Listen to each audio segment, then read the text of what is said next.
breaking news here that we've been talking about throughout the course of this show. Vaughn Hilliard has made his way to a camera now from Asheboro, North Carolina. Vaughn, I'm so glad you're here because we could talk for probably 45 minutes. Obviously, the political universe is focused in many ways on this building here behind me in Chicago, on what Democrats are doing on the Harris-Walz ticket. But for months now, there has been, I think, a question mark of the spoiler potential from a candidate like Robert F. Kennedy Jr., who has leaned on the Kennedy name, leaned on the Kennedy legacy, and tried to use that to push his campaign forward. Now it's our reporting that he's out as of this weekend, and he's going to back former President Trump. What's the Trump campaign saying about this? What does this mean for the race? Talk us through it.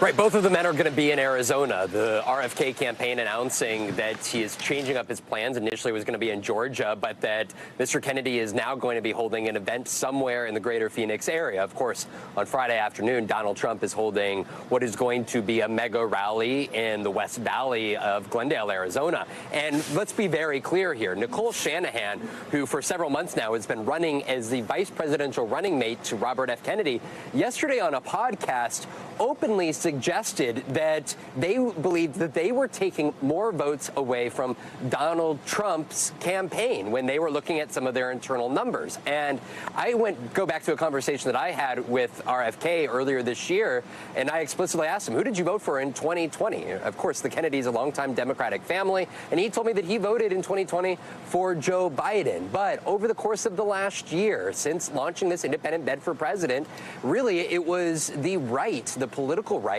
that was welcoming him more into their fold. He was going on programs like Joe Rogan and right-wing podcasts and, going around to some of his events and talking with voters. It was folks that maybe were not so into another Donald Trump presidency who were increasingly telling me that they were looking at their intention towards Robert F. Kennedy. Now, his campaign has gone through some stumbles. He had been at one point, 15%, some in national polls. But over the course of what was a rather rough summer for his candidacy, we saw his polling numbers drop. And now, along with our Dasha Burns, we're reporting that we anticipate that he intends to drop out of this presidential race on Friday and back Donald Trump. It is not clear at this time whether or not he will campaign on the road in Arizona with Donald Trump here. But of course, when we're talking about a 2016 election and 2020 election that came down to thousands of votes, Howley, a 5% in some of these battleground states are significant margins. And so for the Trump campaign, this would be a big pickup opportunity if, in fact, Mr. Kennedy does, in fact, endorse him. I don't want to sound crass, Vaughn, but I think it's probably worth asking the question only because this idea has been floated over the past couple of days.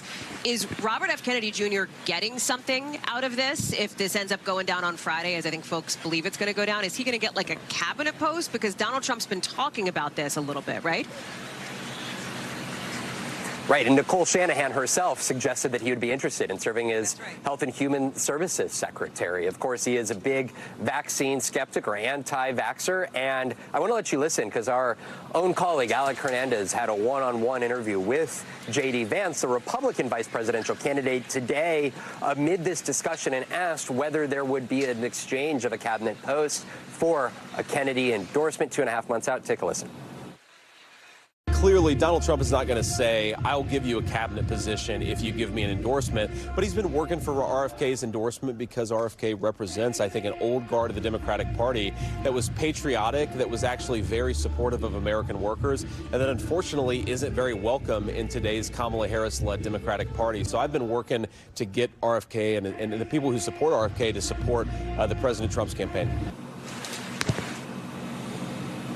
This could very well, Hallie, be a potentially significant move here by Mr. Kennedy at the end of this week in Arizona. Vaughn Hilliard, while I have you, let me just ask you to talk about why you're in Asheboro in the first place, because former President Trump has been there for his first outdoor campaign event since the assassination attempt against him in Butler. We know that the Secret Service, according to sources on the campaign, stepped up security. Did you feel that? Did you notice that? What'd you see? Absolutely. You saw the bulletproof glass that was in front of his podium and behind his podium. And on the nearby roofs of some of the buildings here, you saw an increased presence of the number of Secret Service agents here. And so I think it was notable. We know that Donald Trump likes these outdoor rallies. He wanted to get that back out there. And within just over a month from that attempted assassination, he is back out with outdoor events here, Hallie. Thanks for watching. Stay updated about breaking news and top stories on the NBC News app or follow us on social media.